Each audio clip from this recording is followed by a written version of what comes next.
सुंदर वन नामक एक बहुत ही सुंदर पेड़ों और पशु पंछियों से भरा पूरा एक जंगल हुआ करता था। उसी जंगल में बरगद का एक बड़ा सा पेड़ था। उस पेड़ पर पक्षियों का एक झुंड रहा करता था। उन पंछियों के झुंड में एक बूढ़ा गिद्ध भी रहता था। बूढ़े हो जाने के कारण उसके दांत और नख गल गए थे। इस कारण वह शिकार नहीं कर सकता था। इसलिए वह पेड़ पर रहकर उनके बच्चों की रक्षा करता था। बदले में पंछी उसको लाकर अपने हिस्से से थोड़ा थोड़ा खाना उसे दे देते थे। इस तरह से उसका जीवन भी चल रहा था। इस तरह से कुछ समय बीतने पर वहां कोई बिलाव उन पंछी के बच्चों को खाने के उद्देश्य से वहां आया। जब वह उन पक्षियों के घोंसले के पास उनके बच्चों को खाने जा रहा था, तब घोंसले के पास उनकी रक्षा करते हुए उस गिद्ध को देखकर डर गया। गिद्ध ने कहा, अरे दुष्ट, तू कौन है और यहां क्या करने आया है? आज से पहले तुझे यहां कभी देखा तो नहीं मैंने। क्या तू इन बच्चों को खाने के लिए यहां आया है? जल्दी बता, नहीं तो मरने के लिए तैयार हो जा।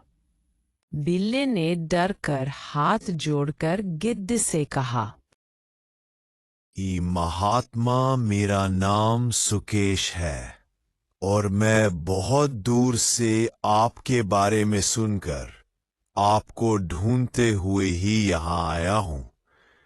मैं एक धार्मिक बिलाव हूं। बहुत से धार्मिक स्थानों का भ्रमण करते हुए यहां आ रहा हूं। मैंने आपके बारे में सुना कि आप बड़े धार्मिक और धर्म के जानकार हैं।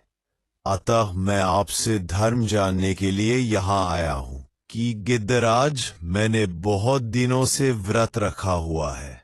शारीरिक की मैं बस एक समय ही शाकाहारी भोजन करके अपना जीवन बिताता हूं। इसीलिए कृपा कर आप मुझे कुछ दिनों के लिए यहां रहने की आज्ञा दीजिए। मैं आपसे जान पाकर यहां से चला जाऊंगा। इस प्रकार बहुत से बातें बनाकर बूढ़े गिद्ध को अपनी बात मनवा लेता है। गिद्ध भी उसे धार्मिक मानकर उसे वहां रहने देता है। इस प्रकार गिद्ध को अपनी बातों पर विश्वास दिलाते हुए कुछ दिन वह वहां धार्मिक होने का ढोंग करते हुए रहने लगा। फिर एक दिन गिद्ध जब आराम कर रहा था, मौका पाकर बिलाव पक्षियों के बच्चों को खा लेता है और वहां से भाग जाता है।